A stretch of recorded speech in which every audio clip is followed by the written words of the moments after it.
Em Gênesis 18, Deus se mostra pela quinta vez a Abraão. Essa aparição ocorre no Carvalho de Mambré, que é conhecido como Hebrom, e para alguns estudiosos Mambré poderia indicar uma pessoa associada a este local ou que era aliado de Abraão. Também apresenta a intimidade entre Deus e Abraão, sua cordialidade bondosa de um homem de fé, e ao mesmo tempo, com a seriedade do juízo de Deus. Deus não apenas visita Abraão, mas também o envolve nos seus propósitos, enunciando promessas e advertências. Um capítulo que nos ensina a fé, caráter e a benevolência de Deus com a justiça.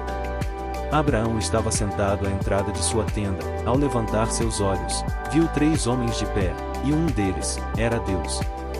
Os outros 2 homens que acompanhavam Deus, talvez fossem os anjos, e todos estavam na forma humana. Abraão talvez soubesse da identidade deles, mas não tinha certeza, até entender o porquê desta visita. Ele teve um grande respeito pela notável visita divina, os recebendo muito bem e oferecendo-lhes água e abrigo. Também lhes preparou um vultoso banquete com novilho tenro, pães cozidos, coalhada e leite. Os ilustres visitantes perguntam a Abraão onde estava sua esposa Sara. A pergunta em questão foi feita, porque Sara estava nos planos de Deus, apesar da promessa ter sido feita a Abraão. Então, o hóspede importante, que era Deus, disse: "Sua mulher Sara terá um filho." Sara escutava tudo à entrada da cabana, e tanto ela como Abraão já tinha idade avançada. Portanto, Sara não podia ter mais filhos. Sara, ao escutar o que o hóspede divino disse, ri em seu íntimo, assim como já ocorreu com seu marido. Deus disse a Sara: "Por que ri, Sara?"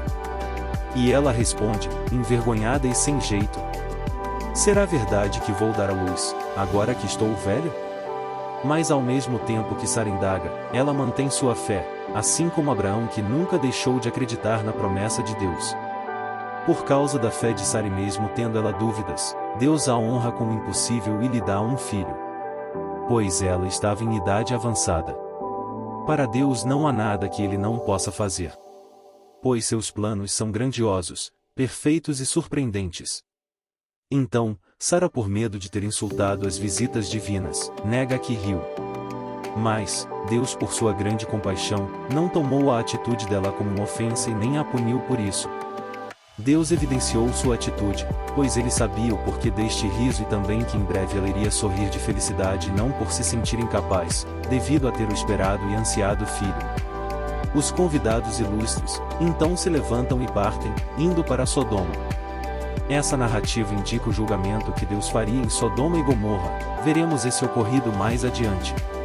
Abraão seguiu com os convidados, se mantendo sempre diante de Deus, o que lhe proporcionou uma conversa direta com o Criador. Através desta conversa, Abraão começa a interceder pelo povo de Sodoma. E Deus lhe disse: "Ocultarei a Abraão o que vou fazer, visto que ele se tornará uma grande nação, que será bendita na terra. Pois o escolhi para que instrua seus filhos, sua casa depois dele, para que guardem o caminho de Deus e ajam com justiça e discernimento, que são a essência do caráter de Deus." O clamor de Abraão a Sodoma e Gomorra indica os pecados cometidos deste povo, que fazem um desrespeito à santidade de Deus, levando assim Deus a fazer um ato de justiça. A onisciência de Deus, que é a sua capacidade em ter o conhecimento infinito de todas as coisas e que exacerba a sabedoria. Pois ele tudo sabe, podendo até descer para ver pessoalmente o que está acontecendo na terra. Então, Abraão, em sua conversa com Deus, age como um intercessor que suplica pela salvação dessas pessoas. Através do seu diálogo com Deus, faz uma justificação das decisões divinas, apelando pela misericórdia divina de Deus. Assim, Abraão indica uma contagem num número pequeno de habitantes, indicando que a quantidade de justos era pequena em relação à maioria de perversos e pecaminosos que viviam em Sodoma. Deus tomará a decisão certa e diz que se encontrar um número de justos em Sodoma, perdoará toda a cidade por causa deles. Mas Abraão, determinado em chegar a um acordo, argumenta com Deus, sabendo que argumentar com Deus poderia ser interpretado como uma audácia, visto que ele era pó e cinza. Então, com muito respeito, Abraão foi intercedendo, passo a passo, por um número de justos cada vez menor e que poderiam ser encontrados na cidade. Dos 50, talvez restassem 10 justos. Isso, porque Abraão tinha a esperança de que houvesse ao menos 10 justos. Mas, infelizmente ele estava errado, veremos mais adiante. Assim, Deus tendo acabado de falar a Abraão se vai. E Abraão volta para o seu lugar. Vemos que para Deus nada é impossível. Pois Deus é simplesmente o Criador de tudo que nos circunda no universo essencial. Algumas de suas obras podemos tocar, como o ser humano, flores, frutas, etc. Outras podemos contemplar, como o céu, as estrelas, o sol. Outras podemos sentir, como a atmosfera, o vento, a brisa. Também no campo das emoções, como o amor, a empatia e outros sentimentos. Assim concluímos, que pode alguma coisa ser impossível ao nosso Deus? Deus é Deus. Sendo Deus de milagres, fidelidade e promessas. Quando temos a consciência dessa grandiosidade, nem precisamos ver milagres para acreditarmos, não é mesmo?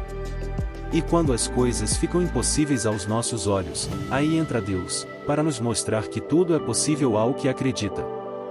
Foi o que aconteceu a Abraão e Sara, com quase 100 anos, conceberam um filho Isaque. Deus também levanta Abraão como sacerdote e intercessor. Um pai espiritual de sua casa, que leva a sua família a Deus. Intercessor e pai de nações, quando clama a Deus pelos justos de Sodoma e Gomorra. Assim, observamos uma história de reparação e revelação. Pois com o nascimento de Isaque percebemos o que está por vir, o nascimento de Cristo, o Salvador do mundo. Também observamos que a hospitalidade de Abraão sinaliza para o chamado, a bondade, a generosidade e acolhimento do Novo Testamento. A intercessão de Abraão reproduz o ministério de Cristo como nosso intercessor. O juízo feito a Sodoma e Gomorra é um aviso da realidade do juízo final, mas também um apontamento da misericórdia divina para com os justos. Gênesis 18 mostra que Deus é próximo e acessível, mas também santo e justo. Ele convida a cada um de nós a caminhar com Ele, a confiar em suas promessas e a interceder pelos que estão ao nosso redor. Deus é misericordioso, justo, amoroso e está sempre disponível quando necessitamos dele. Nosso Deus, de amor e bondade. Gostou do conteúdo? Deixe seu like, compartilhe com seus amigos e inscreva-se no canal para mais mensagens inspiradoras.